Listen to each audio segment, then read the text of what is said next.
Happy birthday Meenu बिटिया, happy birthday Meenu बिटिया।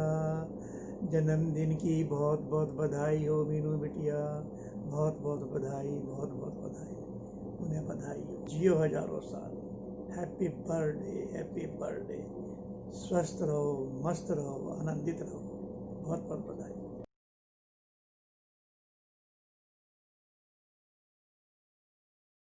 कहता है नाना जी जब अपना काम करते थे, हमारे पैसे देते थे। हमारे नाना जी काम करते थे, जैसे वो क्या करते थे, जैसे मछली दे देते थे, टोटल मट्ठी दे दी, हाँ, पेंसिल दे दी, रबर दे दी, हाँ। तो ऐसे काम करते थे। आपने बोला इन सब में काम नहीं चलेगा, हमने कहा कि पैसे दे दो। फिर फोन आया होगा नाना जी को, हमारे नाना जी को, कहते बच्ची बिगड़ गई, तुम्हारे पैसे मांगे।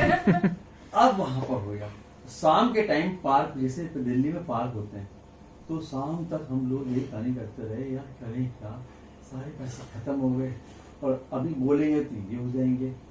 और भाई नानी नानी घर आए तो खाने पीने का पैसा कुछ खाने की भी चोरी दी है, अपना खाना खा लिया, शाम के टाइम ये हो गया, चलो भाई शाम के टाइम चलो घूमने चलो घूमने चलो। अच्छा लीडर थे तो कोई दिक्कत नहीं, चलो भाई घूमने चल दिए, पैसे वहाँ तो पैसे खर्च होने नहीं थे। पटेल नगर से आगे, अमीश पटेल नगर में थे, और थोड़ा सा आगे जाके वेस्ट पटेल नगर में वो था, विवेक सिनेमा से आगे जाके गए तो वहाँ पे हम चले गए और वहां पे जाके गए।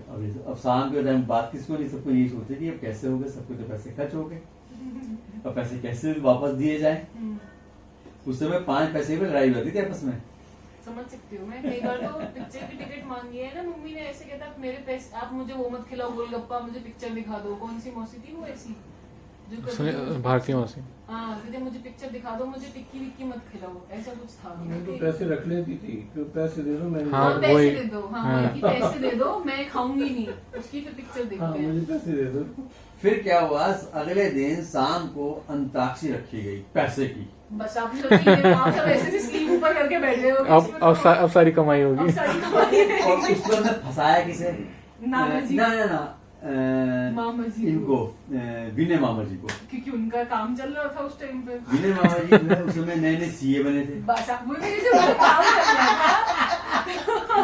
बस ऐसा ही सभी और शादी शाम में- के टाइम आगे मोनी मामा जी, वो कौन है? ये आपके भोपाल से, वो सामान लेने आए, जनता स्टोर उनका था वहाँ पे भोपाल सीपी में, अच्छा अच्छा। जो भोपाल में, वो दूसरी बबली की नहीं, बबली की नहीं। पैसे वाले तो मेरे मामा थे ना फिर। हाँ, अब शाम के टाइम हुआ। बस काम हो अच्छा, एक कहानी और तुमको बताएं, तो ये विनय मामा जी को क्या आदत थी कि जो भी चिल्लर जेब में होती थी वो अपना एक मग्गा रखा हुआ था, उसमें डाल देते थे। आप तो उसी में हो गया होगा, कहते हैं खर्चे ही क्या है। शाम को अंताक्षरी करी और अंताक्षरी में तो हम जीत गए। वो हारने का तो मतलब ही नहीं है। उनको छोटी और वाली मामा जी को हरा के पैसे ले लिए। दीदी और मेरा रिश्ता एक मैग्नेट की तरह है। दीदी अगर साउथ नॉर्थ पोल है तो मैं साउथ पोल।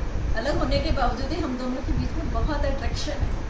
अगर दीदी की बचपन की कोई बात शेयर करूं तो हमारा एक बार एक भगोने के पीछे झगड़ा हुआ था। दीदी बर्तन मांज रही थी और मैं धो रही थी। लास्ट में भगोना उठाना था, दीदी कह रही थी तू उठा, मैं कह रही थी आप उठाओ। इसी बात पे हमारा झगड़ा बढ़ता चला गया। झगड़ा बहुत जबरदस्त झगड़ा हुआ। वो आज तक दीदी को भी याद होगा और मुझे भी याद है। वही हमारा पहला और आखिरी झगड़ा था। अनूठा रिश्ता है।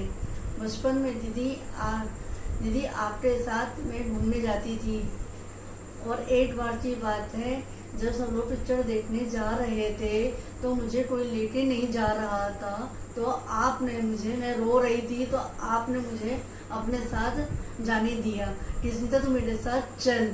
और दीदी आप मेरी सारी जिद पूरी करती थी। दीदी वैसे तो मुझे आपकी बहुत सारी यादें हैं, लेकिन मैं उसमें से 2 आपको याद दिलाती हूँ। एक तो पूनम की मैगी वाली, जब पूनम के स्कूल में फर्स्ट टाइम मैगी मिली थी, हमने बनाई थी, हम किसी को बनानी आती नहीं थी, हमने पढ़ के बनाई, उसको हमने चखी तो हमें अटपटी सी लगी खाने में। तभी पापा के दोस्त उनका बेटा आ गया, पापा ने कहा बेटा चाय नाश्ता लाओ, हमने कहा ठीक है। तो हमने कहा चलो ये मैगी ना इनके बेटे को खिला देंगे, तो आपने मना किया, हमने कहा नहीं हम खिला देते हैं, कोई बात नहीं। हमने चाय नाश्ता और मैगी के बेटे को दे दी। अब वो बेचारा खाए, पापा ने कहा हाँ बेटा खाओ, ये मैगी बहुत टेस्टी बनी है, क्योंकि बच्चों ने पहली बार बनाई है। अब वो खाए और इधर उधर देखे, हम पर्दे झक के देखे और खूब हंसे, पर्दे झक के देखे।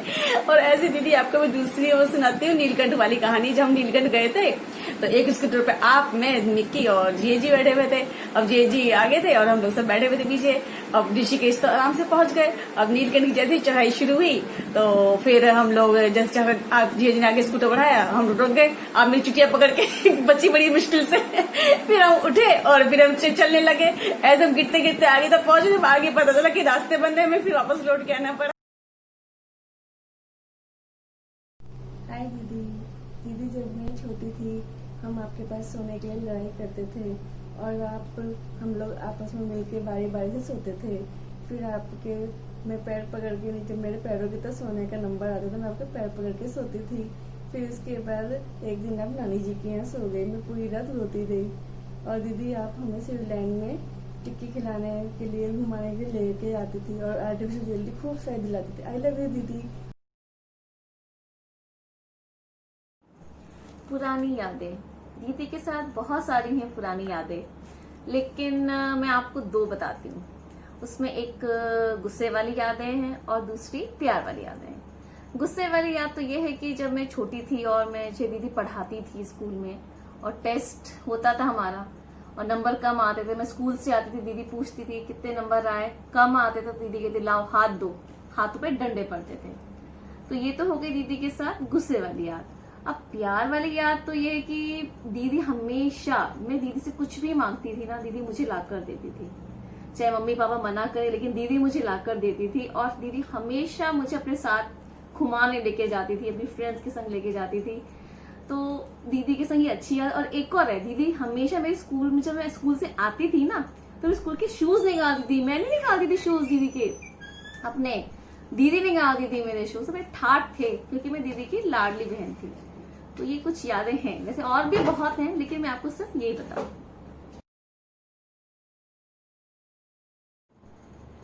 तो यादें तो हमारी मीनू मौसी के साथ अभी भी बनी रही हैं, क्योंकि अभी तो हम छोटे हैं, बट अभी तक जितनी भी यादें बनी है हमारी मीनू मौसी के साथ वो बहुत ही प्यारी और बहुत ही अच्छी हैं। हाँ, जब भी हम मौसी के घर जाते हैं तो मौसी के घर जाने से पहले ही हमें इतनी ज्यादा एक्साइटमेंट हो जाती है कि मेरी लाइन थी तो मीनू मौसी के घर जाने से पहले से हमको इतनी एक्साइटमेंट हो जाती है, क्योंकि मीनू मौसी का घर इज लाइक अ जन्नत फॉर मी, क्योंकि बैठे बैठे सब हाजिर हो रहा होता है। हमें आराम से हमारे बेडरूम्स में खाना मिलते, जो मम्मी कभी अलाउ नहीं करती बेडरूम में खाने में। और हमें मौसी को, मतलब कुछ भी खाने का मन करता हम बस मौसी को बोलते हैं, मौसी बना के दे देती कि हाँ बेटा मैं बना के लाती हूँ। और कभी कभार तो हम मीनू मौसी को डायरेक्टली बोलते भी नहीं है, हम ऐसे बोलते हैं कि ऐसे मन कर, और मीनू मौसी वो अगले दिन बना देती है हमारे लिए।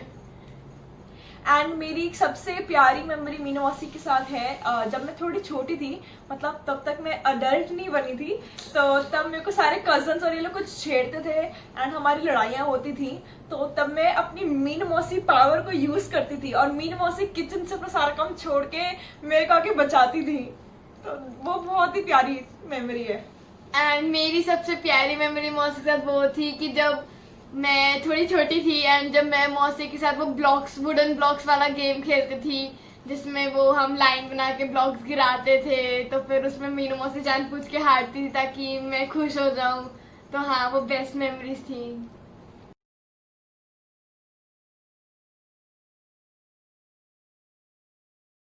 एक मुझे दीदी की जो इरिटेट आदत है वो क्या लगती है, जब कोई गैदरिंग होती है हम सब लोग इकट्ठा जब होते हैं उस वक्त दीदी अपने बाल खुले रखती है, ये नहीं कि एक हेयर बैंड लेकर के पोनीटेल बना ले, और वो आदत मुझे दीदी की बहुत इरिटेट करती है।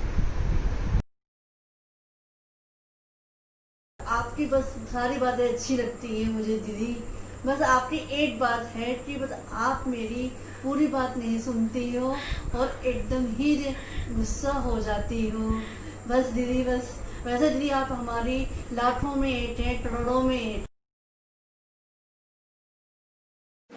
दीदी मैं आपसे बचपन से बहुत ज़्यादा इमोशनल अटैच हूँ। इस बात का अंदाजा आपको इस बात से, जब मैं और भारती आपके पास सोने के लिए लड़ाई करते थे और वो जब मानती नहीं थी तो मैं आपकी पाँव में ही सो जाती। अब देखो मैं आपसे कितना प्यार करती थी, करती हूँ, करती रहूंगी।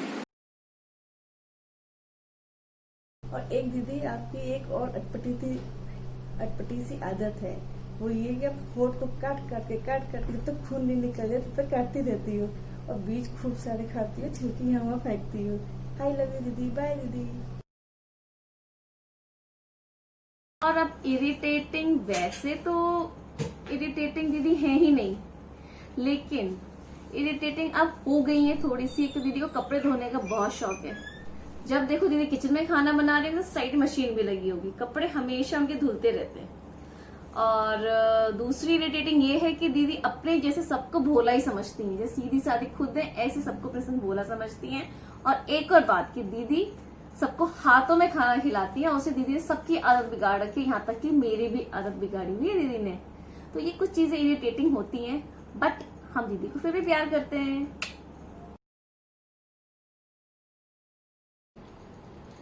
इरिटेटिंग मेमोरी मीनू मौसी की तो को कभी हो ही नहीं सकती, है ही नहीं और हो भी नहीं सकती क्योंकि कभी। मीनू मौसी इज द बेस्ट मौसी।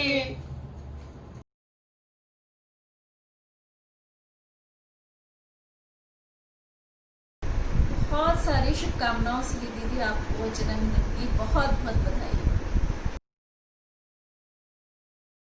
और हैप्पी बर्थडे टू यू दीदी, आपको जन्मदिन की बहुत बहुत बधाई हो।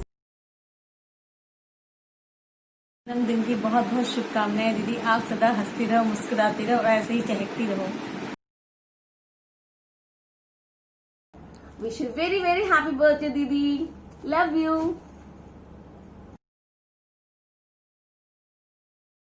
हैप्पी बर्थडे मीनू मौसी, We love you. we miss you so much. Yeah. Happy birthday Meenu बिटिया, हैप्पी बर्थडे, जन्मदिन की बहुत बहुत बधाई। खुश रहो, आबाद रहो, मस्त रहो, जन्मदिन की बहुत बहुत बधाई। Happy birthday to you.